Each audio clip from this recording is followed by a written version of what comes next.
نحمده ونصلي على رسوله الكريم أما بعد فأعوذ بالله من الشيطان الرجيم بسم الله الرحمن الرحيم رب اشرح لي صدري ويسر لي أمري واحلل عقدة من لساني يفقه قولي لا إله إلا هو الرحمن الرحيم الملك القدوس السلام المؤمن المهيمن العزيز الجبار الرحمن الرحيم الملك القدوس السلام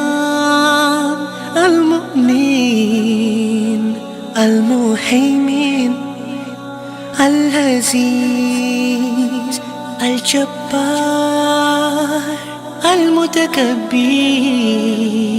المتكبر الخالق الباري المصور الغفار القهار الوهاب الرزاق الفتاح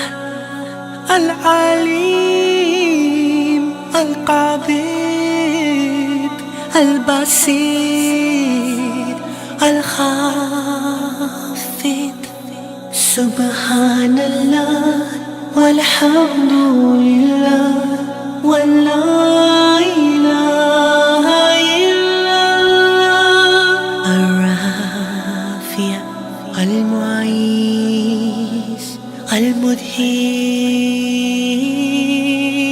المدهير السميع المسيح الحكم العدل اللطيف الحبيب الحليم اللذيذ الغفور الشكور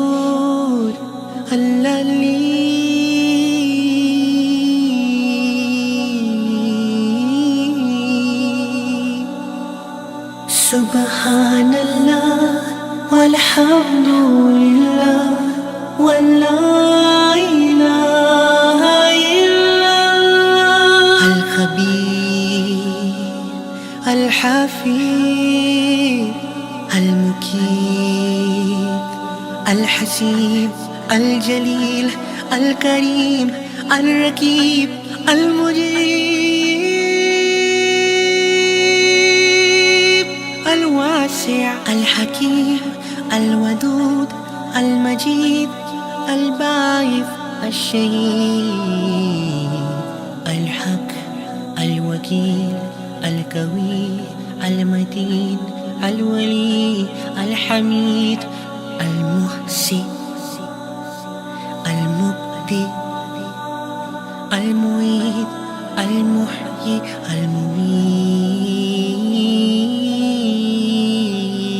المميت الحي القيوم الواجد الماجد الواحد الأحد الصمد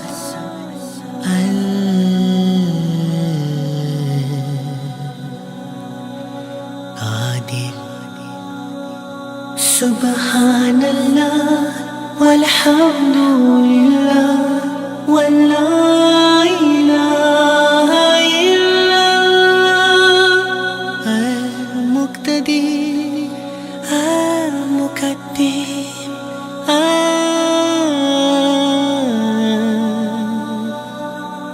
مؤخر الأول الآخر الظاهر الباطن الولي المتعالي البر التواب المنتقم العفو الرؤوف ملك الملك ذو الجلال والإكرام المقسط الجامع الغني المغني الماني الضار النافي النور الحادي البديع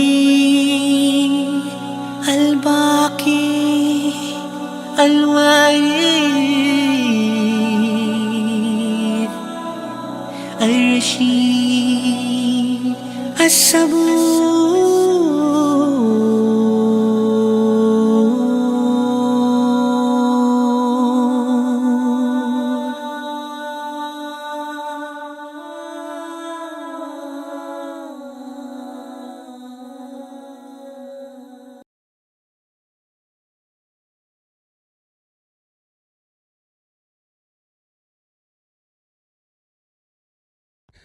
اللہ سبحانہ و تعالی الحق ہے۔ الحق کون ہے؟ جس کا وجود برحق ہے۔ الحق وہ ہے جو سچا معبود ہے، وہی رب ہے، وہی بادشاہ ہے۔ الحق کا مطلب ہے سچا اور ثابت، اور الحق وہ ہے جس کے سوا کوئی معبود نہیں، جس کے سوا ہر معبود باطل ہے۔ الحق وہ ہے جس کی صفات کامل ہیں۔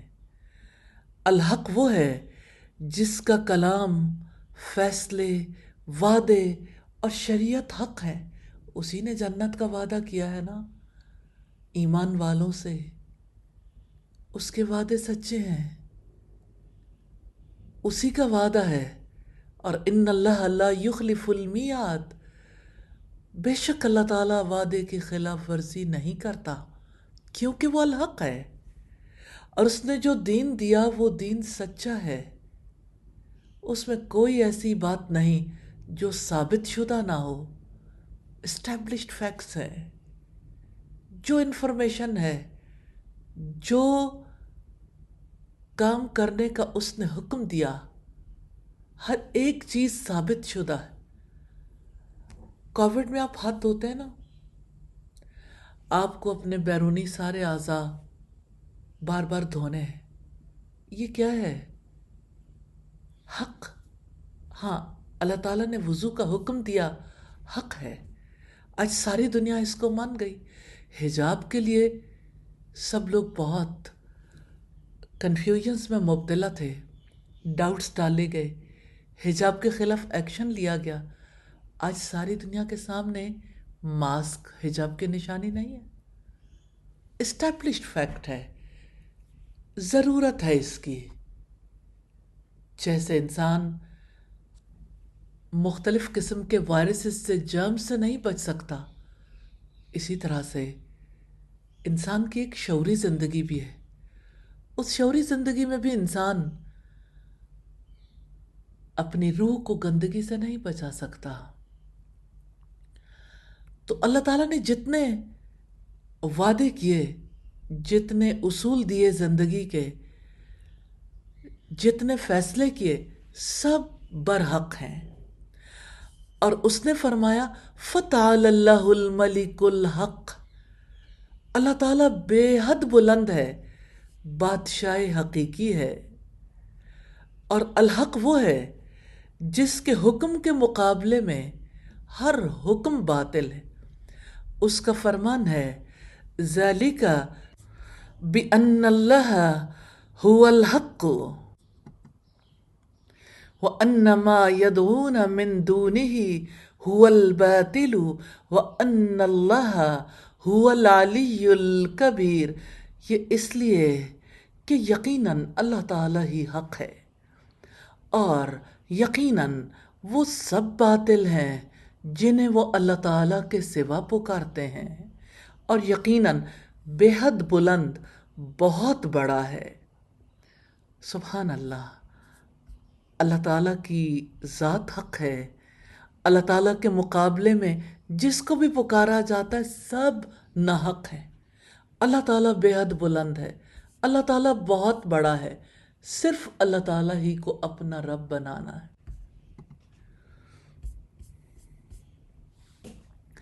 نبی صلی اللہ علیہ وسلم الحق سے کیسا تعلق رکھتے تھے؟ رات کو تہجد کے لیے اٹھتے تو یہ دعا کرتے تھے: اللہم لک الحمد انت قیم السماوات والارض ومن فیہن ولک الحمد لک ملک السماوات والارض ومن فیہن ولک الحمد انت نور السماوات والارض ولک الحمد انت الحق ووعدک الحق ولقاؤک حق وقولک حق والجنت حق والنار حق والنبیون حق ومحمد صلی اللہ علیہ وسلم حق والساعۃ حق. یا اللہ، ہر طرح کی تعریف تیرے ہی لیے زیبا ہے. تو آسمان اور زمین اور ان میں رہنے والی تمام مخلوق کا سنبھالنے والا ہے، اور حمد تمام کی تمام بس تیرے ہی لیے مناسب ہے. آسمان اور زمین اور ان کی تمام مخلوقات پر حکومت صرف تیرے ہی لیے ہے اور تعریف تیرے ہی لیے ہے. تو آسمان اور زمین کا نور ہے اور تعریف تیرے ہی لیے ہے. تو سچا ہے، تیرا وعدہ سچا، تیری ملاقات سچی، تیرا فرمان سچا. جنت سچ ہے، دوزخ سچ ہے، انبیاء سچے ہیں، محمد صلی اللہ علیہ وسلم سچے ہیں، اور قیامت کا ہونا سچ ہے. نبی صلی اللہ علیہ وسلم کا الحق سے کیسا تعلق تھا؟ جب مکہ فتح ہوا تو نبی صلی اللہ علیہ وسلم نے کیسے حق کے آ جانے اور باطل کے مٹ جانے کا اعلان کیا. سیدنا عبداللہ ابن مسعود رضی اللہ تعالیٰ عنہ نے بیان کیا کہ نبی کریم صلی اللہ علیہ وسلم جب فتح مکہ کے بعد حرم میں داخل ہوئے تو کعبہ کے چاروں طرف 360 بت تھے. اب صلی اللہ علیہ وسلم اپنے ہاتھ کی لکڑی سے ایک ایک کو ٹکراتے جاتے اور یہ کہتے جاتے تھے: جاء الحق وزہق الباطل ان الباطل کان زہوقا. حق آ گیا اور باطل مٹ گیا، بے شک باطل تو مٹنے ہی والا تھا. سبحان اللہ. اللہ تعالیٰ الحق ہے، جس کی ہر بات سچی، جس کا ہر فعل سچا، جس کی ملاقات سچی، جس کا وعدہ سچا، جس کے نبی سچے، جس کی کتابیں سچی، جس کا دین سچا. وہ الحق ہے جس اکیلے کی عبادت حق ہے. اس الحق سے ہم کیسے تعلق رکھیں؟ الحق پر ایمان لانے کا تقاضا ہے کہ اس سے محبت کی جائے، اس کی تعظیم کی جائے، اس اکیلے کی عبادت کی جائے، کیونکہ وہ ہمارا حقیقی رب اور حقیقی الہ ہے. الحق پر ایمان لانے کا تقاضا ہے کہ اس بات پر خوش ہوا جائے کہ اس نے ہمیں دین اسلام کی طرف ہدایت دی، جو اللہ تعالیٰ کا دین حق ہے. الحق پر ایمان لانے کا تقاضا ہے کہ بندہ مومن پر جو بھی مصیبتیں آئیں وہ ان پر راضی رہے. یا اللہ تو ہمیں راضی کر دینا.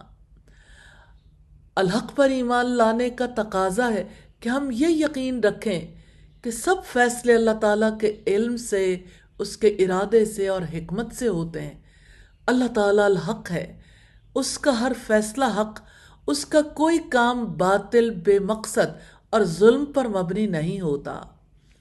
الحق پر ایمان لانے کا تقاضا ہے کہ اللہ تعالیٰ کی شریعت کے تمام احکامات کو ہم مکمل طور پر تسلیم کریں اور یہ یقین رکھیں کہ اللہ تعالیٰ کے سارے احکامات حق اور خیر ہیں، کیونکہ وہ اللہ تعالیٰ کی طرف سے ہیں، جو الحق ہے، جو الحکیم ہے، جو العلیم ہے.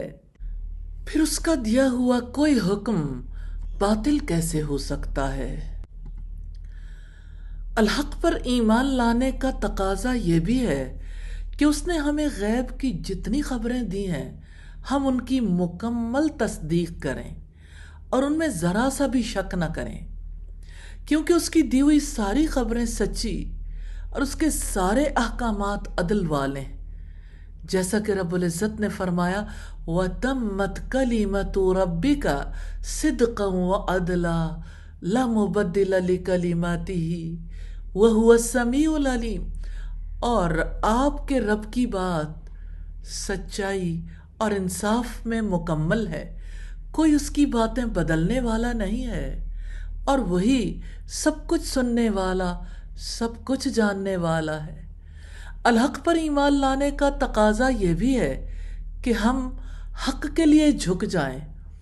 جب حق ہمارے سامنے واضح ہو جائے تو ہم اس کی مکمل پیروی کریں، کیونکہ سارے کا سارا خیر حق ہی میں ہے۔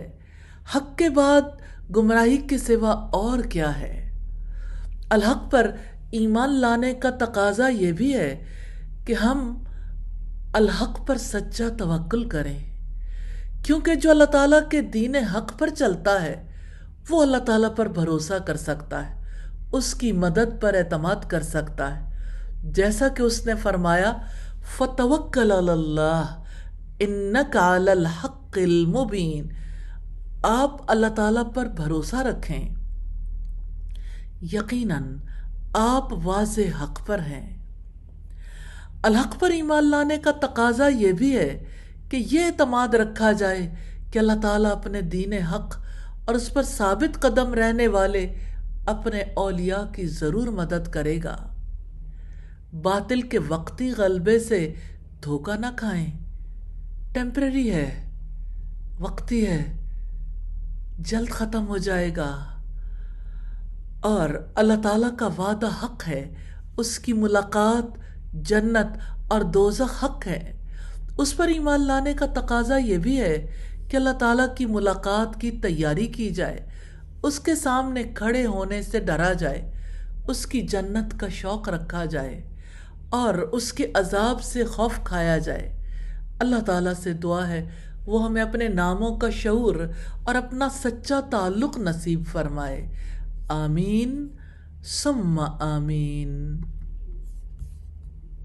When you feel all alone in this world and there's nobody to count your tears, just remember no matter where you are, Allah knows, Allah knows. When you feel all alone in this world and there's nobody to count your tears, just remember no matter where you are, Allah knows, Allah knows. When you're carrying a monster load and you wonder how far you can go, with every step on that road that you take, Allah knows, Allah knows. No matter what inside or out, there's one thing of which there's no doubt, Allah knows, Allah knows. دکھ سکھ انسانی زندگی کے ساتھ ساتھ ہیں۔ کبھی انسان کو ماضی کا دکھ ہوتا ہے، کبھی انسان کو حال کا غم لاحق رہتا ہے، کبھی اسے مستقبل کی فکر لاحق رہتی ہے۔ تینوں ہی طرح کے غم ہیں۔ اللہ تعالیٰ کی طرف لوٹنے، توبہ کرنے، اس کی فرما برداری کرنے سے اللہ تعالیٰ تمام دکھ، پریشانیاں اور غم دور کر دیتے ہیں۔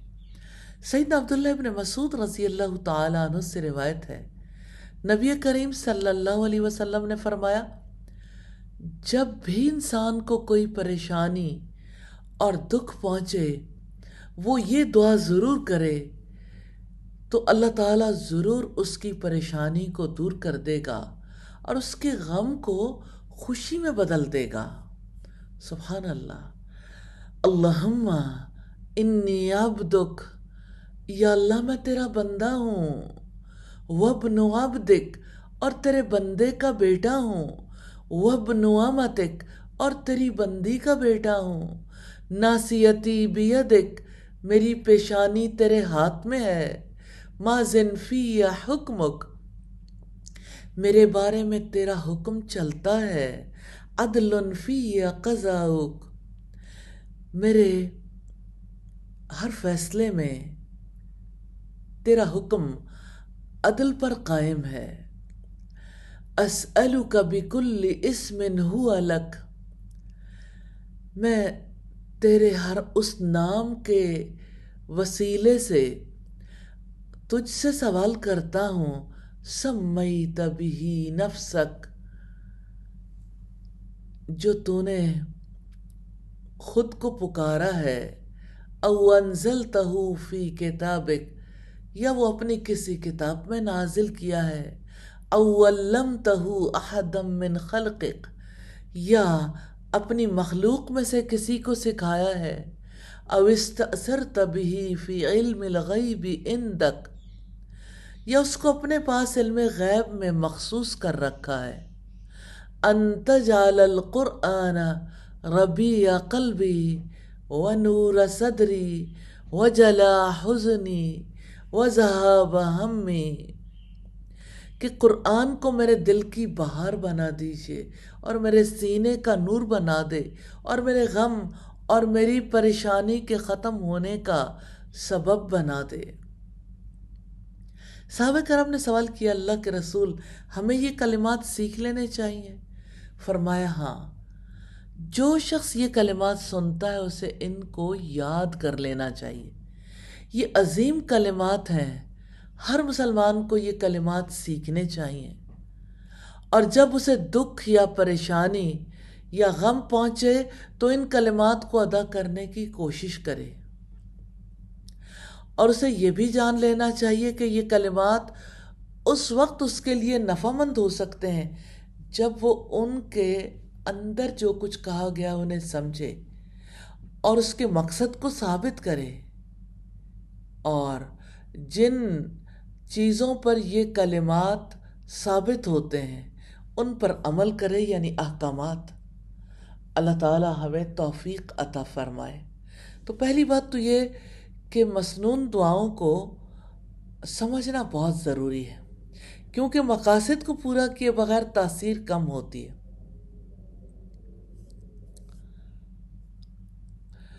اور اس میں جو بنیادی بات ہے نا وہ یہ ہے کہ انسان اللہ تعالیٰ کی بڑائی کا اعتراف کرے اور اپنے محتاج ہونے کا، اور یہ کہ بندے کو اللہ کی تقدیر پر ایمان لانا چاہیے،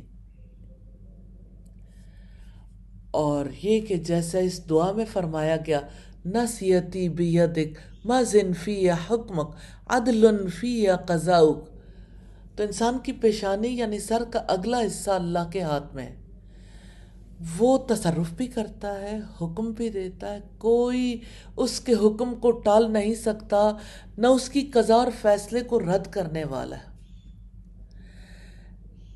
انسان کی سعادت اور بدبختی، زندگی اور موت، عافیت اور آزمائش اللہ تعالیٰ کے ہاتھ میں ہے، بندے کے ہاتھ میں کچھ بھی نہیں ہے۔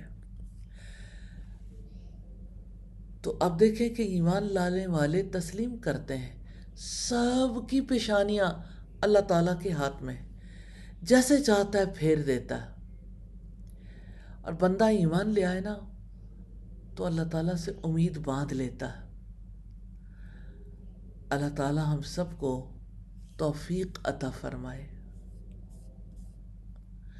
آمین ثم آمین۔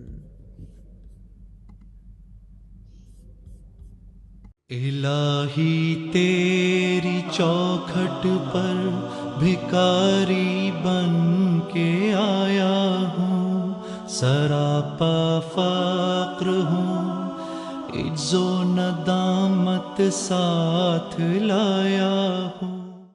سأقبل يا خالقي من جديد كما أنت مني إلهي تريد، وأرجو إذا أنت تقبل جنان الخلود ومنك المزيد.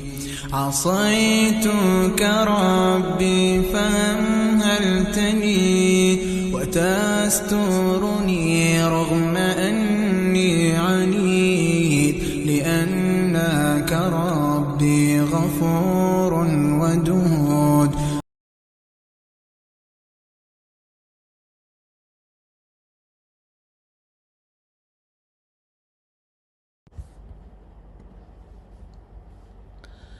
اللہ تعالیٰ سے محبت کرنے والے اس کی طرف رجوع کرتے ہیں، لیکن کتنے ہی لوگ ہیں جن کے گناہ آڑے آ جاتے ہیں،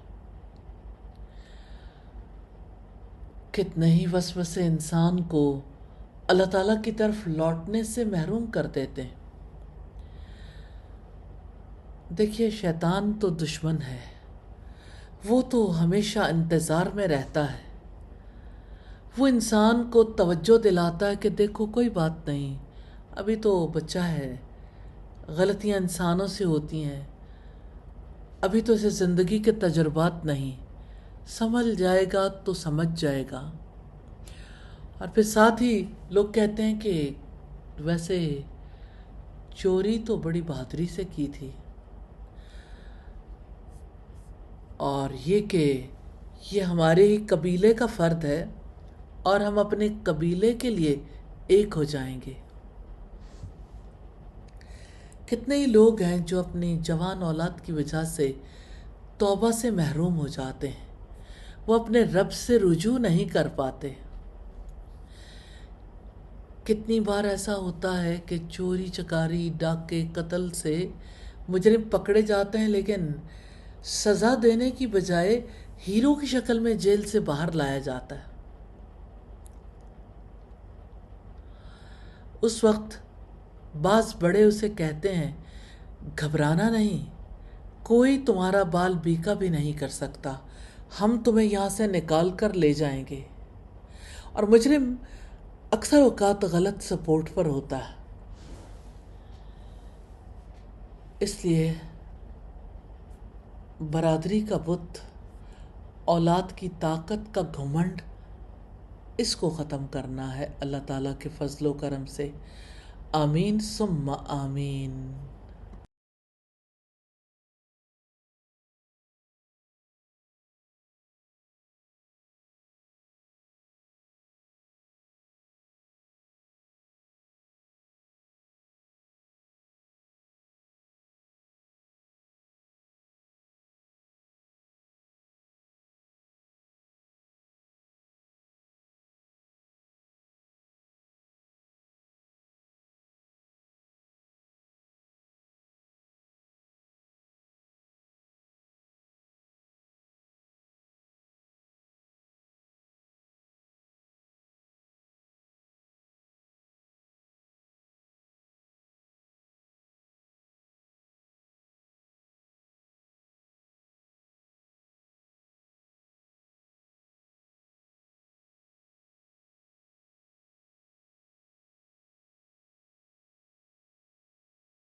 کیا حال ہے آپ لوگوں کے؟ الحمدللہ رب العالمین۔ آج تو آپ نے بہت ساری باتیں شیئر کرنی ہے نا، آپ کو یاد ہے؟ تو آج تو بہت اچھا لگے گا، چونکہ آج میری باتیں کم اور آپ کی باتیں زیادہ ہونے والی ہیں انشاءاللہ۔ لیکن ہم جتنی دیر تک سب لوگ اکٹھے ہوتے ہیں انشاءاللہ تعالی ہم اگلا سلسلہ جاری کر لیتے ہیں۔ اور اس کے بعد آج ہم نے وضو اور نماز کی ڈیمانسٹریشن بھی دیکھنی ہے، اور اللہ تعالیٰ کی دی ہوئی توفیق سے ہم نماز کے بارے میں کچھ اور سلسلہ بھی جاری رکھیں گے انشاءاللہ۔ نحمدہ و نصلی علی رسولہ الکریم اما بعد فاعوذ باللہ من الشیطان الرجیم بسم اللہ الرحمن الرحیم رب اشرح لی صدری ویسر لی امری واحلل عقدۃ من لسانی یفقہوا قولی. ہم کل بات کر رہے تھے نماز کی، روزے کی. ہم آج دیکھیں گے عبادت کے دو اگلے سلسلوں کو بھی، لیکن ایک بار پھر ہم کچھ بات چیت نماز کے حوالے سے کریں گے. میں آپ سے ایک سوال کرنا چاہتی ہوں. آپ نے زندگی میں نماز کے بارے میں سنا، آپ نے نماز سیکھی، آپ نے نماز ادا کی، آپ نے نمازیوں کو نماز ادا کرتے دیکھا. نماز سے آپ ناشنا نہیں ہیں، نماز کے بارے میں آپ جانتے ہیں. آپ سے کوئی پوچھے نماز کیا ہے تو آپ اسے بتا سکتے ہیں. میں ایک سادہ سی بات آپ سے پوچھنا چاہتی ہوں کہ اس پوری نماز میں، جس میں نیت سے لے کے تکبیر تحریمہ سے لے کے جب ہم قیام کرتے ہیں اور ہم اللہ تعالیٰ کی ثنا بیان کرتے ہیں، ہم جس وقت سورہ الفاتحہ پڑھتے ہیں، پھر قرآن مجید کا کوئی حصہ پڑھتے ہیں، رکوع میں جاتے ہیں، اللہ کی حمد کے بعد ہم جس وقت دوبارہ اٹھ کھڑے ہوتے ہیں اور اللہ تعالیٰ کی دوبارہ حمد بیان کرتے ہیں، پھر سجدے میں چلے جاتے ہیں. ایک رکعت کے بعد دوسری رکعت، 2 رکعتوں والی نماز ہے تو دوسری رکعت میں ہم 2 سجدے کرنے کے بعد جس وقت تشہد میں بیٹھتے ہیں، اتحیات کے بعد درود اور پھر دعا اور پھر سلام پھیرتے ہیں دائیں طرف بائیں طرف. یہ باتیں تو آپ کو سب پتہ ہے. مجھے یہ بتائیے ان سارے اعمال کی اصل حقیقت کیا ہے؟ ان سارے اعمال کا کوئی نہ کوئی نام ہے. جیسے میں نے کہا تشہد، آپ کو پتہ چل گیا کہ جب ہم اتحیات کے لیے بیٹھتے ہیں اس کو تشہد کہتے ہیں. قیام، رکوع، سجدہ، ہر چیز کا آپ کو پتہ ہے الحمدللہ. اس نماز کی اصل حقیقت کیا ہے؟ کوئی بتائے گا آپ میں سے؟ اب ساری زندگی سے نماز ادا کر رہے ہیں. نماز، جی آپ کہتے ہیں فرما برداری، ٹھیک ہے. اور کوئی؟ جی اللہ تعالیٰ سے تعلق، ٹھیک ہے. اور کوئی؟ ہر کسی نے وہ بات بتانی ہے جو یعنی جو اس نے سمجھی ہے. یس. خشوع، ٹھیک ہے. اور آپ نے ہینڈ ریز نہیں کیا. پڑھنے کے آداب کے حوالے سے میں یہ بات کہہ رہی ہوں. ویسے تو آپ بات کر سکتے ہیں، لیکن جب ہم اکٹھے بیٹھتے ہیں اور سارے لوگ بیٹھتے ہیں، کوئی بھی ہینڈ ریز کر دے تو ہم ماحول جو ہے اس میں ایک سکون کی کیفیت آ جاتی ہے. ایک سے زائدہ افراد نہیں بات کرتے. یس، اب آپ بات کر سکتے ہیں. جی آپ نے جو بات کہی مجھے پتہ نہیں چلی.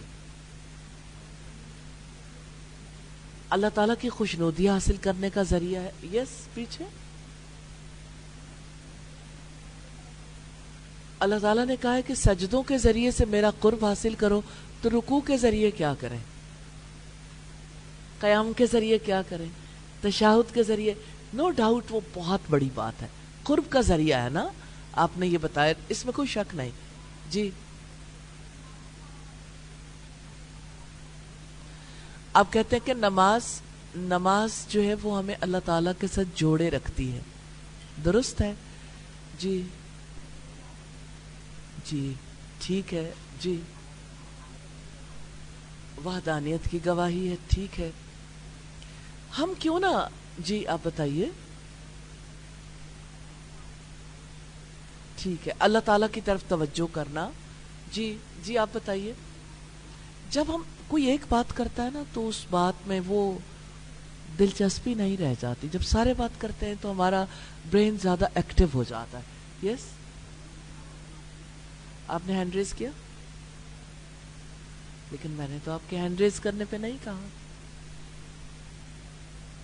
ہینڈ ریز کرنا ہے. اوکے جی پیچھے. نماز روح کی غذا ہے. ٹھیک ہے, ہم اللہ تعالیٰ کی کتاب سے اگر دیکھیں اللہ تعالیٰ نے نماز کی حقیقت کیا بیان کی ہے.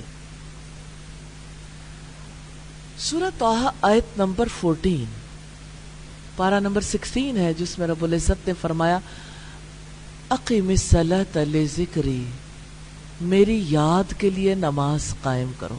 ریلی نماز کے بارے میں اگر آپ ایک لفظ میں جاننا چاہیں ساری حقیقت, جتنی باتیں آپ نے کہی ہیں جو اس کا نتیجہ نکلنے والا ہے, جیسے خشوع, جو کام ہمیں کرنے پڑتے ہیں اس مقصد کے لیے, سب اس میں آ جاتے ہیں. توجہ بھی, اس کی طرف رخ کرنا بھی, دنیا کو پیچھے چھوڑ دینا بھی. اصل کام کیا ہے؟ اصل کام اللہ تعالیٰ کو یاد کرنا ہے. یاد ہے, ذکر ہے, اللہ رب العزت کی یاد ہے. آپ جانتے ہو کہ اب آپ میموری سے تو بہت واقف ہیں, چاہے برین کی میموری ہو, چاہے موبائل کی میموری ہو, چاہے آپ کے کمپیوٹر کی میموری ہو. جو کچھ آپ کے میموری کارڈ میں ہوتا ہے یا آپ کی جتنی میموری ہوتی ہے, آپ اسی کے مطابق اس ڈیوائس کو چلا سکتے ہو. آپ کی بھی جتنی میموری ہوتی ہے اسی کے مطابق آپ, جیسے آپ کے ایگزامز ہوتے ہیں, آپ جب کسی سوال کا جواب دینا چاہتے تو جو آپ کی میموری میں ہے وہی دو گے نا, اس سے باہر تو نہیں دے سکتے. تو اللہ تعالیٰ یہ کہتے ہیں کہ نماز دراصل میری میموری ہے. آپ نماز کے ذریعے سے مجھے یاد رکھ سکتے ہو, اور باقی اوقات میں ہم جب اللہ تعالیٰ کو یاد کرتے ہیں تو وہ اس یاد کو بہت بڑا بنا دیتا ہے. اور سچی بات یہ ہے کہ نماز کی حقیقت پتہ نہ ہونا تو لوگ سب کام کر لیتے ہیں, بس ایک ہی کام نہیں کرتے, اللہ کی یاد. کیونکہ آپ نماز کے وہ الفاظ تو ادا کرو گے, آپ کے ایکشنز بھی اسی کے مطابق ہوں گے, کیونکہ آپ نے اس کو سیکھا ہے پراپرلی. آپ اس کے لیے وہ سارے اعمال انجام دینے کے باوجود خالی رہ جاؤ گے اگر نماز میں اپنے رب کو یاد نہیں کرو گے. میں یاد کی وہ صورت آپ کے سامنے رکھنا چاہتی ہوں جو نبی صلی اللہ علیہ وسلم نے ہمیں بتائی. ہم ہزاروں بار بھی ان باتوں کو دہرا لیں, ہمیں پھر بھی ان کی ضرورت رہتی ہے, کیونکہ ہر دفعہ, ہر بار ہمیں ان باتوں کی یاد, ان باتوں کی تذکیر نیا نفع دیتی ہے. نبی صلی اللہ علیہ وسلم سے سیدنا جبریل علیہ السلام نے پوچھا تھا مل احسان, احسان کیا ہے؟ عبادت کا حسن, خوبی, کوالٹی والی عبادت کون سی ہے؟ تو آپ صلی اللہ علیہ وسلم نے جواب دیا ان تعبد اللہ کأنک تراہ, تم اللہ تعالیٰ کی عبادت ایسے کرو گویا کہ تم اسے دیکھتے ہو. یعنی ایک ہے آپ کا دل یاد کرے, لیکن جب ہم دل سے کسی کو یاد کر رہے ہوتے ہیں تو ہم کچھ ادھر ادھر بھی دیکھ رہے ہوتے ہیں, کسی کو یاد کرتے ہوئے ہم کچھ کھا بھی رہے ہوتے ہیں, کوئی اور کام کر سکتے ہیں ہم. لیکن جب ہم اس کو دیکھ رہے ہوتے ہیں, فوکس کر رہے ہوتے ہیں, تو فوکس کرنے کی وجہ سے پھر ہماری توجہ ہر جانب سے ہٹ جاتی. ہم قبلہ رو ہوتے ہیں نا, تو یہ قبلہ رو ہونے سے اگلی سٹیج ہے کہ آپ نے قبلے کی طرف رخ کیا. دراصل قبلے کی طرف دیکھنا کیا ہے؟ قبلے کی طرف آپ امیجن کریں کہ آپ کا رب آپ کے سامنے ہے, آپ اس کے سامنے کھڑے ہو. اب آپ مجھے یہ بتائیں اس صورتحال میں آپ کی یاد کی کیا کیفیت ہوگی؟ آپ کے وجود پر لرزہ نہیں طاری ہو جائے گا اگر آپ اللہ کی عظمت کا یقین رکھتے ہوں؟ اگر آپ کو واقعی ریئلائزیشن ہو وہ کتنا بڑا ہے, اس کی وجہ سے میری زندگی ہے، اور وہ چاہے تو ایک لمحے میں میری زندگی موت کے گھاٹ اتار سکتا ہے. وہ جو چاہے کر سکتا ہے. وہی مجھے رزق دیتا ہے، وہی مجھے شفا دیتا ہے، وہی مجھے کھلاتا ہے پلاتا ہے، وہی مجھے قوت دیتا ہے تو میری آنکھیں دیکھتی ہیں، وہ مجھے سننے کی قوت دیتا ہے تو میرے کان سنتے ہیں، وہ میری زبان کو طاقت دیتا ہے تو زبان بولتی ہے، وہ میرے برین کو قوت دیتا ہے تو وہ سوچتا سمجھتا ہے. اگر وہ یہ ساری قوتیں مجھ سے لے لے تو میرے وجود کی کیا حیثیت باقی رہ جاتی ہے. اگر دینے والے کے انعامات کو انسان ریئلائز کر لے دل سے، اپنے دل کی گہرائیوں سے. ہمیں تو کوئی عام فرد بھی کوئی چھوٹا سا تحفہ دے تو ہماری کیفیت بدل جاتی ہے، اور جس وقت کوئی ہمارے سامنے ہو تو ہماری حالت کتنی بدلتی ہے. اور جس نے ہمیں سب کچھ دیا، یہ ہوم لینڈ دیا جس پہ ہم رہتے ہیں، اس پر زندگی کے جو اسباب ہیں، زندگی کی جو نعمتیں ہمیں عطا کی ہیں، پھر جب ہم اسے اپنے سامنے امیجن کریں، اس کی طرف فوکسڈ ہو جائیں، یہ ہائیسٹ اسٹیج ہے. بظاہر تو لگتا ہے ہماری آنکھیں تو اس کو دیکھ نہیں سکتی ہیں، لیکن ہم کسی کو بھی اپنے سامنے امیجن کر سکتے ہیں. ایک چھوٹے سے بچے کو کوئی کہے جن آ گیا، وہ امیجن کر لیتا ہے ایک سیکنڈ سے بھی پہلے، ایک سیکنڈ بعد میں ہوتا ہے. اس کی امیجنیشنز میں آنے کے بعد وہ بھاگتا ہے کہ میں اس سے بچ جاؤں، حالانکہ اس نے جن کبھی نہیں دیکھا. دیکھیں، آپ نے سانپ کو دیکھا ہے، سانپ کے کاٹنے کی حقیقت کو آپ سمجھتے ہیں. اگر آپ سے کوئی کہے کہ پیچھے اژدہا ہے، سانپ ہے، تو آپ کی کیا کیفیت ہوگی؟ کیا آپ کے وجود پر اس کے کوئی اثرات ہوں گے؟ آپ اپنی جگہ نہیں رہ سکتے، سوال ہی پیدا نہیں ہوتا. آپ چاہے جتنے مرضی ڈھیلے ہو کے بیٹھے ہوں یا ایکٹیو ہو کے بیٹھے ہوں، آپ اس طرح نہیں رہ سکتے، کیونکہ آپ کو پتا ہے نتیجہ کیا نکلے گا. اور آپ جب اپنے رب کے سامنے ہیں اور آپ اپنے رب سے کچھ کہہ رہے ہیں، اس کی تعریف کر رہے ہیں، اس کے آگے جھک رہے ہیں، اس کے آگے سجدے میں جا رہے ہیں، اس کی حمد اور اس کی تسبیح بیان کرتے ہیں، اور آپ کو یہ یقین ہے کہ میرے اس عمل پر وہ مجھ سے خوش ہو جائے گا. تو آپ جانتے ہیں، ماں باپ بھی خوش ہو جائے یا آپ جس سے محبت کرتے ہیں وہ خوش ہو جائے تو آپ کے دل کے اندر کتنا سکون اترتا ہے. اور جس ہستی کے بارے میں آپ کو یقین ہے کہ اگر وہ راضی ہو جائے، آپ ٹرکوں کے پیچھے پڑتے ہوں گے اور بہت سارے رکشوں کے پیچھے بھی لکھا ہوتا ہے لیکن کم.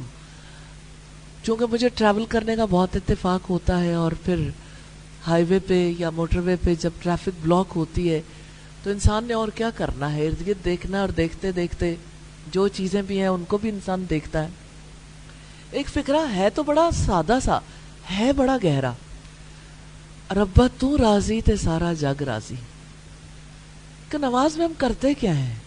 اپنے رب کو راضی کرنے کی کوشش کرتے ہیں، خوش کرنے کی، کہ وہ ہم سے خوش ہو جائے، وہ ہم سے ناراض نہ ہو. ہم کبھی اس کے آگے ہاتھ اٹھا دیتے ہیں، ہم نے سرنڈر کر لیا آپ کے سامنے.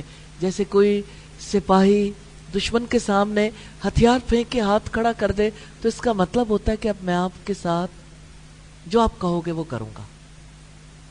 کتنا خوبصورت ایکشن ہے نا. کسی انسان کے سامنے نہیں، رب کے سامنے. اللہ اکبر، اللہ سب سے بڑا ہے، آپ اعلان کرتے ہو اللہ سب سے بڑا ہے، پھر آپ ہاتھ باندھ لیتے ہیں، نظریں نیچی کر لیتے ہیں. آپ کے دل کو یقین ہے میرا رب میرے سامنے ہے. یہ ریئلائزیشن ہے، یقین ہے کہ میں اپنے رب کے سامنے کھڑی ہوں. اور آپ اللہ تعالیٰ کی حمد اور اس کی تسبیح بیان کرتے ہیں. پھر اللہ تعالیٰ کے سامنے سورہ الفاتحہ پڑھتے ہیں اور کہتے ہیں ایاک نعبد و ایاک نستعین اہدنا الصراط المستقیم. صرف آپ کی ہم عبادت کرتے ہیں، آپ سے ہم مدد چاہتے ہیں. اہدنا الصراط المستقیم، ہمیں سیدھے راستے پر چلا دے. کتنی بڑی دعا ہے. جتنی دعائیں ہیں نا سب دعاؤں سے بڑی دعا ہے کہ ہمیں سیدھے راستے پر چلا دے. جانتے ہیں یہ جو صراط مستقیم ہے نا یہ کہاں تک لے جاتا ہے؟ جنت تک. کہ اللہ ہمیں جنت لے جا، اس کا یہ مطلب ہے کہ ایسے راستے پر چلا دے جس راستے پر چلنے والے تیرے انعام کے مستحق ٹھہرے. ایسے راستے پر نہ چلانا جن پر چلنے والوں سے تو ناراض ہو گیا، یا جو بھٹک گئے، جو راستے سے ہٹ گئے، گمراہ ہو گئے. آپ جب صبح اٹھتے ہیں 4 بار یہ دعا کرتے ہیں. اور اگر آپ امیجن کر کے غفلت کے ساتھ نہیں، ہر بار آپ نماز میں ایفرٹ کریں، کوشش کر کے ان تعبد اللہ کأنک تراہ، تم اللہ کی عبادت ایسے کرو گویا کہ تم اسے دیکھتے ہو. آپ اپنی جگہ سے اٹھ سکتے ہیں؟ آپ اٹھیں، شور کر کے نہیں، خاموشی سے.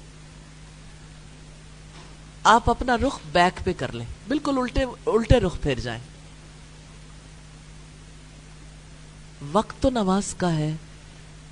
آپ کے رسول نے آپ سے کہا ہے ان تعبد اللہ کأنک تراہ، تم اللہ کی عبادت ایسے کرو گویا کہ تم اسے دیکھتے ہو.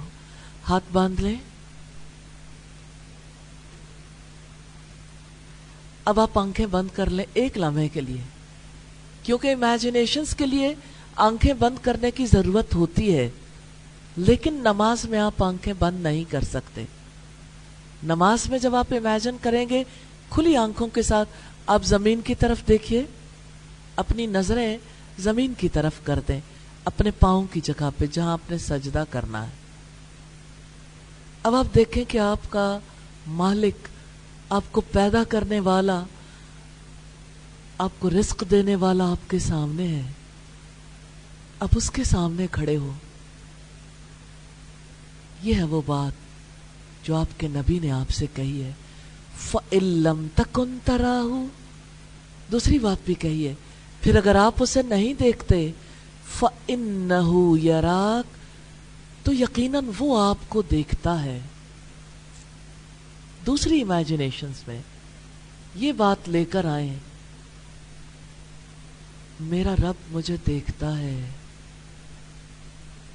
میرا رب مجھے دیکھ رہا ہے، میرے دل کو بھی دیکھتا ہے، دل میں آنے والے خیال کو بھی، وہ میری نظروں کو بھی دیکھ رہا ہے، وہ میرے کانوں کو بھی دیکھ رہا ہے. اس سے مدد مانگ لیں. ایاک نعبد و ایاک نستعین اہدنا الصراط المستقیم. آپ دعا کر لیں، صرف آپ کی ہم عبادت کرتے ہیں، صرف آپ سے ہم مدد چاہتے ہیں. اہدنا الصراط المستقیم، ہمیں سیدھے راستے پر چلا دے. دعا کر لیں. وہ آپ کو دیکھتا ہے اور آپ اس کے سامنے ہو. اب آپ رخ سامنے کی طرف کر لیں. بیٹھ جائیے. Is there any difference؟ کیا آپ امیجن کر سکتے ہو؟ کر سکتے ہیں، کر سکتے ہیں، کیونکہ ہمارے رسول نے ہمیں بتایا. ہم ان پر بلیو کرتے ہیں، وہ جو کچھ ہمیں بتاتے ہیں وہ بالکل ٹھیک ہے، سچ ہے. الحمدللہ یہ ہمیں کسی اور نے نہیں بتایا. اللہم صلی علی محمد وعلی آل محمد کما صلیت علی ابراہیم وعلی آل ابراہیم انک حمید مجید. اللہم بارک علی محمد وعلی آل محمد کما بارکت علی ابراہیم وعلی آل ابراہیم انک حمید مجید. آپ نے درود پڑھا 10 بار، اللہ تعالیٰ کی رحمتیں آپ پر نازل ہوں گی انشاءاللہ. We believe. کیونکہ ہمارے رسول نے ہمیں بتایا. شکر ہے اللہ تعالیٰ کا کہ اس نے ہمیں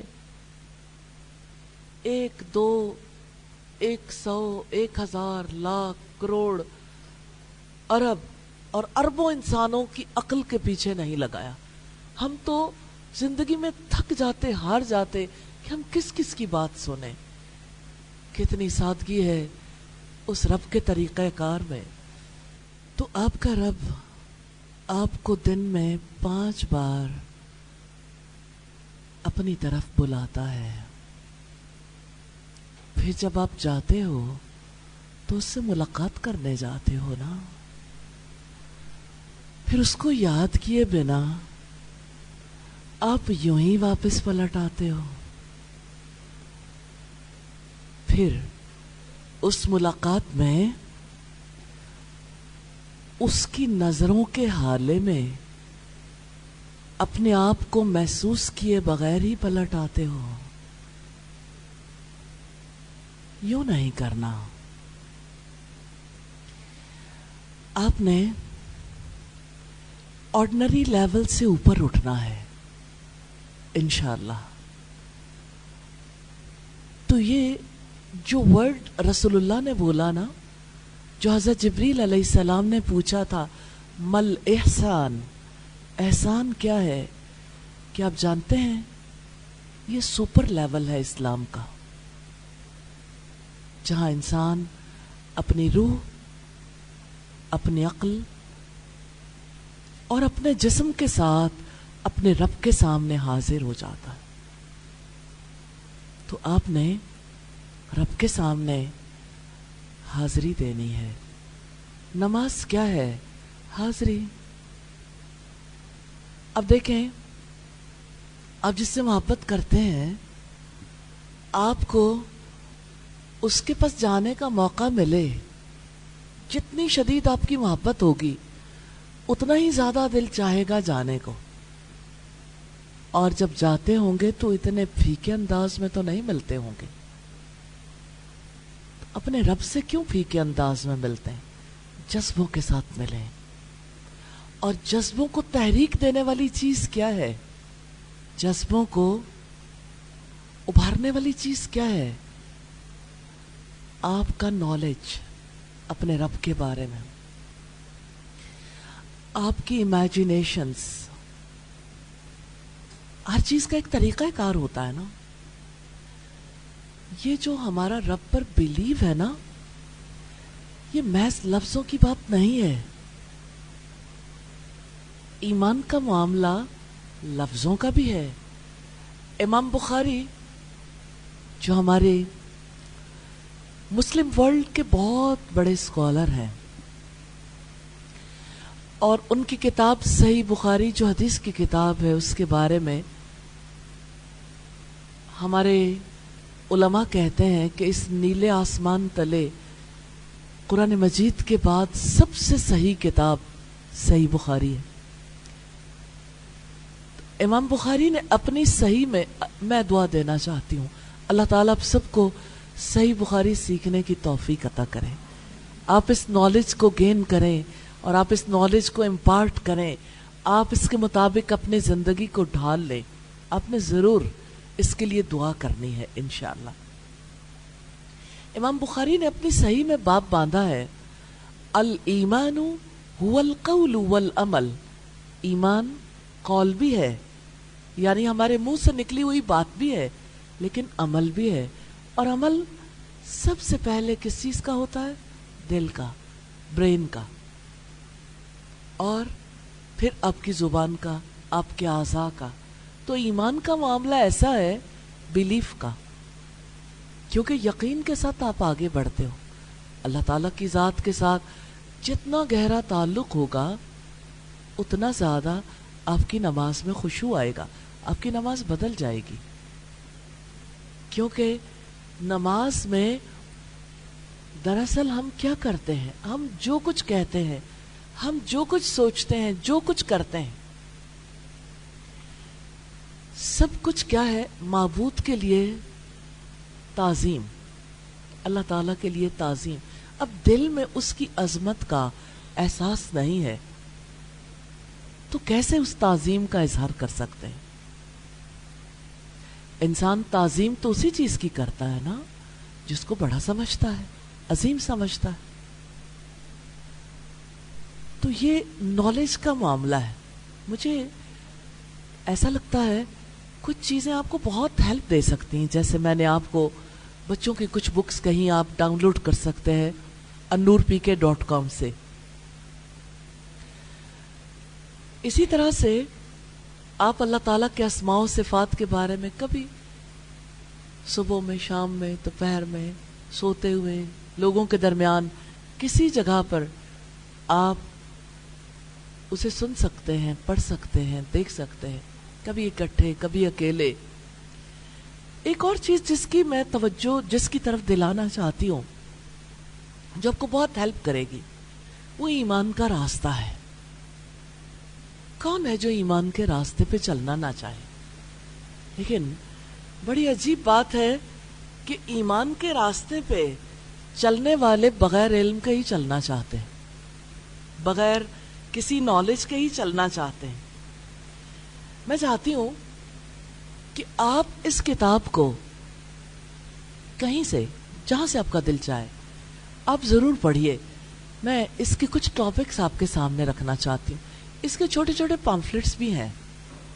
فائزہ اگر موجود ہے تو کائنڈلی آپ اگر کوئی بکلیٹ جو ہے وہ ہمیں دے سکے تو ہو سکتا ہے کہ جس کا دل بہت چاہتا ہو اس کو ہم وہ بک دے سکیں. چھوٹی چھوٹی بکس ہیں. اس کے کچھ حصے الگ الگ بھی پرنٹ ہوئے ہوئے ہیں. اللہ تعالیٰ کو اپنا سب کچھ بنا لیں. اب دیکھیں، جو اپنا سب کچھ بنا لے اس کی نماز کیسی ہوگی؟ تو کیسے بنائیں؟ اس میں تھوڑی تھوڑی لائٹ موڈ میں ڈسکشن ہے. اسی طرح اللہ تعالیٰ کا رنگ آج بہت فائدہ ہونے والا ہے. آپ کو پتہ ہے نا؟ تو موبائل لے لیں. سب لوگ کتنا فائدہ حاصل کریں گے انشاءاللہ. اب لوگ انتظار کریں گے کسی کا موبائل بجے. اچھا، اسی طرح اللہ تعالیٰ کا رنگ پھر ہے تیرا دھیان رکھنا ہے. اب جب دھیان رکھنا ہے، کیسے رکھنا ہے؟ اسی طرح سے اس کا چوتھا ٹاپک ہے ایمانی تجربات کر لیں. اس کا مطلب یہ ہے کہ آپ کچھ تجربوں سے گزر سکتے ہیں سمپل وے میں. اسی طرح ایک اس کا ٹاپک ہے قوت اور اختیار والا ہی مرادیں پوری کرتا ہے. اسی طرح سے ایک ٹاپک ہے عظیم ذہنی سفر. ایک ٹاپک ہے اللہ تعالیٰ کو مضبوطی سے پکڑ لیں. ایک ٹاپک ہے تجھے یادوں میں بسانا ہے. ایک ٹاپک ہے عقیدہ آخرت سے زندگی کی تعمیر کر لیں. ایک ٹاپک ہے جنت کا سفر. ایک ٹاپک ہے فرشتے مومنوں کے دوست ہیں. ایک ٹاپک ہے رسول ہمارے رہنما ہیں. ایک ٹاپک ہے قرآن انسانیت کے نام رب کا پیغام. اور آخری ٹاپک ہے قلم اٹھا لیے گئے اور صحیفے خشک ہو گئے. یہ ایمان کا راستہ ہے. بہت لائٹ موڈ میں کی گئی باتیں ہیں. ابھی میں نے جیسے بک کھولی تو جو چیز میرے سامنے آئی وہ یہ کہ تعلق کا راستہ کیا ہے. کیا آپ جاننا چاہتے ہیں اللہ تعالیٰ سے تعلق کا راستہ کیا ہے؟ غور و فکر کرنا. یہ پیج نمبر 20 ہے. اپنے رب کے تعلق کو محسوس کرنا. زندگی کے ہر لمحے میں اپنے رب کی عنایات کو محسوس کرنا. اسی طرح سے ایک ٹاپک ہے کامیابی کا راستہ یہ ہے کہ اللہ تعالیٰ کو پہچان لیں. تو یہ آپ کتاب کھولیں گے تو آپ کو پیج نمبر 15 پہ ملے گا. کیا آپ کو بھی سکون کی تلاش ہے؟ اور اس میں اگلی 2 چھوٹی چھوٹی باتیں. ہر انسان ایک روحانی سکون کی تلاش میں ہے. ہر انسان کھوج میں اور جستجو میں ہے. آپ نے کبھی دیکھا ہے کہ بچہ جب پیدا ہوتا ہے تو وہ جستجو کا سفر کرتا ہے اور ہر چیز کو اپنے ذائقے سے پہچانتا ہے. بچے کو جو کچھ ملتا ہے وہ منہ میں ڈال لیتا ہے کیونکہ یہ ذائقہ اس کے لیے پہلا ذریعہ بنتا ہے۔ ارد گرد والے بچاتے ہی رہ جاتے ہیں کہ یہ چیز بچہ اپنے منہ میں نہ ڈالے، لیکن منہ میں ڈال کر وہ یہ جاننا چاہتا ہے کہ یہ سب کچھ کیا ہے۔ بچہ ہر چیز کو ذائقے سے پہچانتا ہے۔ یاد رکھیے گا کہ یہ ذائقہ بہت ابتدائی اور بنیادی چیز ہے۔ جب وہ بڑا ہو جاتا ہے تو اس کے اور طریقے بھی اس کے سامنے آتے ہیں، لیکن یہاں سے ایک چیز کا پتہ ضرور لگتا ہے کہ ایک ننھے بچے کے بھی جستجو ہے کہ یہ کیا ہے، لیکن وہ دیگر ذرائع کی بجائے ذائقے سے اس دنیا کا تعارف حاصل کرنا چاہتا ہے اور سمجھنا چاہتا ہے کہ یہ سب کچھ کیا ہے۔ یہ ایک تلاش ہے، اور یہ تلاش اس لیے ہے کہ وہ اپنے لیے سکون تلاش کر سکے۔ تو بچہ ذائقے سے سکون تلاش کرنا چاہتا ہے۔ اگر کوئی بڑا ہو جائے اور پھر بھی ذائقوں میں ہی سکون تلاش کرے، ساری دنیا میں ایسا نہیں۔ ہر کوئی، آپ دیکھتے ہوں گے شاید یوٹیوب پہ بہت زیادہ چینلز کھانے کے ہیں۔ ہر کسی کو کھانا بنانا آتا ہے یا نہیں آتا، ہر کسی نے کھانا بنانا شروع کر دیا، کیونکہ یہ بہت آسان طریقہ ہے لوگوں کو اٹریکٹ کرنے کا، اور کھانے سے لوگوں کو بہت دلچسپی ہے۔ لوگ ذائقوں کی تلاش پہ کہاں کہاں جاتے ہیں۔ جیسے ایک دفعہ نیوز ویک میں آیا، شاید یہ ریڈرز ڈائجسٹ میں، نتھیا گلی کا پٹاخا چکن، تو ہم بھی کھانے گئے تھے کہ پٹاخا چکن ہے کیا، آخر اس میں کس چیز کا پٹاخا ہے۔ تھوڑی تھوڑی سمجھ تو آ رہی تھی، لیکن جا کے بہت اچھی سمجھ آئی۔ تو اس وقت پاکستان کے حوالے سے آپ بھی سرچ کرنا چاہیں گے تو آپ کو پتا چلے گا بہت اچھے کھانوں میں سے ایک پٹاخا چکن ہے۔ اب پتا چلتا ہے تو ہر کوئی اس کی تلاش میں پہنچتا ہے، اچھا سب سے اچھا کھانا کہاں ہے۔ اصحاب کہف ہو تو وہ بھی کہتے ہیں اچھا کھانا کہاں ہے۔ تو ذائقوں سے انسان آشنا بھی ہے، ذائقوں کو اچھا بھی سمجھتا ہے، کیونکہ بچپن سے ذائقے کے توسط سے ہی زندگی آگے بڑھی ہے، اور ذائقے سے ہی دنیا کو پہچانا تھا۔ لیکن رب کو ذائقے سے نہیں پہچان سکتے۔ لیکن ایک بات ہے، ایمان کا اپنا ذائقہ ضرور ہے، ٹیسٹ، لیکن یہ ذائقہ شعور کا ہے۔ جب آپ اپنے رب کو پہچاننے لگیں گے تو آپ کو واقعی ایسا ٹیسٹ ملے گا جو ٹیسٹ کسی کھانے میں، کسی چیز میں نہیں ہو سکتا۔ آپ کی کیفیت بدل جائے گی۔ اس لیے آپ اپنے رب سے تعلق قائم کرنے کے لیے جو چیز آپ کو میسر آتی ہے اس سے فائدہ ضرور اٹھائیں۔ جس اتھینٹک سورس کا پتہ چلتا ہے اس ذریعے کو ضرور اختیار کریں، اور ایک بار نہیں، بار بار۔ اللہ تعالی ہم سب کو توفیق عطا کرے۔ ایک کام ہو سکتا ہے، آپ کا تعلق بہت آسانی سے جڑ سکتا ہے۔ دیکھیں، چھوٹی چھوٹی اسائنمنٹس ہیں، جن اسائنمنٹس کو کرنے کی وجہ سے انشاءاللہ آپ نفع اٹھا سکتے ہیں۔ بندہ کر کے سیکھتا ہے، جو کچھ کر کے سیکھتا ہے یہ ہائیسٹ لرننگ ہوتی ہے۔ کبھی کبھی ایسا ہوتا ہے بندہ سن کے بھی سیکھ رہا ہوتا ہے، پڑھ کے بھی سیکھ رہا ہوتا ہے، لیکن کرنے کی نسبت یہ تھوڑا لوور سائڈ پہ جاتی ہے لرننگ۔ آپ بھی ایمان کے لیے کچھ کر سکتے ہیں، اور ایمان کے حصول کے لیے، پہچاننے کے لیے کتنے ہی کام کر سکتے ہیں، کیونکہ ایمان کے ساتھ جتنی رب کی پہچان ہوگی، رب کی عظمت کا یقین ہوگا، آپ کے سجدے بدل جائیں گے، آپ کا رکوع، آپ کا قیام، نماز میں آپ کی کیفیت بدل جائے گی۔ جتنا زیادہ آپ اپنے رب کو پہچانیں گے، آپ کا تعلق گہرا ہوتا چلا جائے گا، آپ کے اندر سے ہوک اٹھے گی۔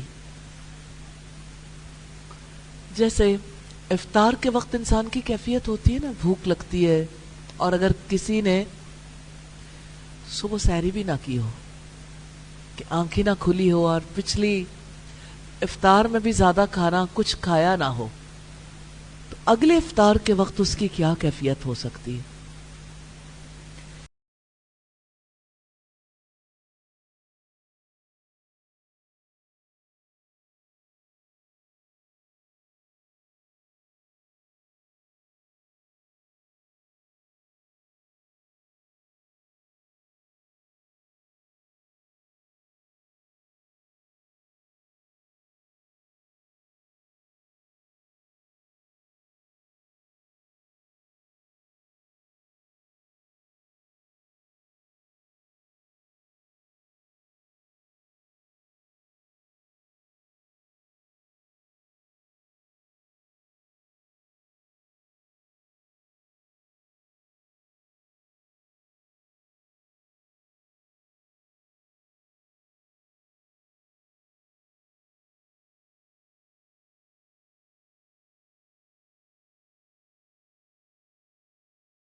زندگی تمہاری ہے، زندگی ادھاری ہے، جانے کی تیاری ہے، تیاری او قرآن، قرآن اور وقت، وقت ہے قرآن کا۔ السلام علیکم ورحمۃ اللہ وبرکاتہ۔ کیا حال ہے آپ کے؟ اللہ سبحانہ تعالیٰ آپ کو اپنی رحمتوں میں رکھے، برکتوں میں رکھے، عافیت اور سلامتی عطا فرمائے، آمین ثم آمین۔ نحمدہ و نصلی علی رسولہ الکریم، اما بعد فاعوذ باللہ من الشیطان الرجیم، بسم اللہ الرحمن الرحیم، رب اشرح لی صدری ویسر لی امری واحلل عقدۃ من لسانی یفقہوا قولی۔ اللہ کے پاک نام سے سورہ النور کا آغاز کرتے ہیں۔ نور روشنی کو کہتے ہیں۔ A life of light in an exposed world۔ ذرا امیجن کریں، آپ اپنا فون اوپن کرتے ہیں، ایک ریل آتی، پھر دوسری، پھر تیسری، ایک انفلوئنسر اپنی لائف دکھا رہی ہے، ایک سیلیبریٹی اسکینڈل چل رہا ہے، ایک ریلیشن شپ ایڈوائس ویڈیو آ رہی ہے، ایک میم کسی کی بے عزتی کر رہا ہے، ایک سٹوری میں کسی کا پرائیویٹ میٹر ڈسکس ہو رہا ہے، ایک گروپ چیٹ میں اسکرین شاٹ سرکولیٹ ہو رہا ہے، ایک ٹرینڈ ہے جس میں حیا کو بورنگ دکھایا جا رہا ہے، ایک کلچر ہے جو کہتا ہے جو دل چاہے کرو، your body your choice, life is short, enjoy, don't be so judgmental, every one does it, it's normal now, why are you so old fashioned. اور آہستہ آہستہ انسان کا دل کنفیوز ہونے لگتا ہے، کیا نارمل ہے، کیا رانگ ہے، کیا فریڈم ہے، کیا سیلف ریسپیکٹ ہے، کیا لو ہے، کیا لسٹ ہے، کیا پرائیویسی ہے، کیا ایکسپوئر ہے، کیا کانفیڈنس ہے، کیا بے حیائی ہے، کیا بیوٹی ہے، کیا ڈگنیٹی ہے۔ یہ وہ ورلڈ ہے جس میں آپ رہ رہے ہیں، ایک ایسی دنیا جہاں ہر چیز ویزیبل ہے مگر دل اندر ڈارکنس میں ہے، ہر چیز کنیکٹڈ ہے مگر انسان لونلی ہو سکتا ہے، ہر چیز ایکسیسیبل ہے مگر سکون مسنگ ہو سکتا ہے، ہر شخص سین ہونا چاہتا ہے مگر اللہ سبحانہ تعالیٰ کے سامنے سنسیئر ہونا بھول جاتا ہے۔ اور اسی ورلڈ میں اللہ تعالیٰ ہمیں سورہ النور عطا فرماتے ہیں۔ سورہ النور صرف ایک صورت نہیں، یہ اللہ تعالیٰ کی طرف سے ایک لائٹ میپ ہے۔ یہ بتاتی ہے کہ ایکسپوزڈ ورلڈ میں پروٹیکٹڈ کیسے رہنا ہے، کنفیوزڈ ورلڈ میں کلیئر کیسے رہنا ہے، ڈارک کلچر میں نور والا کیسے رہنا ہے۔ آج ہم سورہ النور شروع کر رہے ہیں۔ یہ سورت مدنی ہے۔ مدنی صورتوں میں عموماً سوسائٹی بلڈ کرنے کی گائیڈ لائن ہوتی تھی، وہ community, family, relationship, social conduct, law, morality اور باؤنڈریز سکھاتی ہیں۔ سورہ نور کا نام آیت نمبر 35 سے لیا گیا ہے۔ اللہ نور السماوات والارض، اللہ آسمانوں اور زمین کا نور ہے۔ یہ آیت اس سورت کا ہارٹ ہے، لیکن انٹرسٹنگ بات یہ ہے کہ سورت میں صرف اسپرچول نور کی بات نہیں، اس میں پریکٹیکل نور بھی ہے، زبان کا نور، آنکھوں کا نور، دل کا نور، گھر کا نور، رشتوں کا نور، معاشرے کا نور، کردار کا نور، حیا کا نور، سچائی کا نور، پاکیزگی کا نور۔ سورہ النور ہمیں بتاتی ہے کہ نور صرف چہرے کا گلو نہیں، نور دل کی حالت ہے، نور زندگی کی ڈائریکشن ہے، نور وہ کلیئرٹی ہے جس سے انسان حلال و حرام پہچانتا ہے، نور وہ حیا ہے جو انسان کو چیپ ہونے سے بچاتی ہے، نور وہ تقوی ہے جو انسان کو پرائیویٹ مومنٹس میں بھی اللہ سے ڈراتا ہے، نور وہ ڈگنیٹی ہے جو انسان کو ہر اٹینشن کے پیچھے بھاگنے سے روک دیتی ہے۔ اس صورت کے ٹاپکس ہماری ریئل لائف سے ڈائریکٹلی کنیکٹڈ ہے۔ یہ صورت بات کرتی ہے پیورٹی کی، باؤنڈریز کی، ریلیشن شپس کی، موڈیسٹی کی، گیز کی، پرائیویسی کی، ریومرز کی،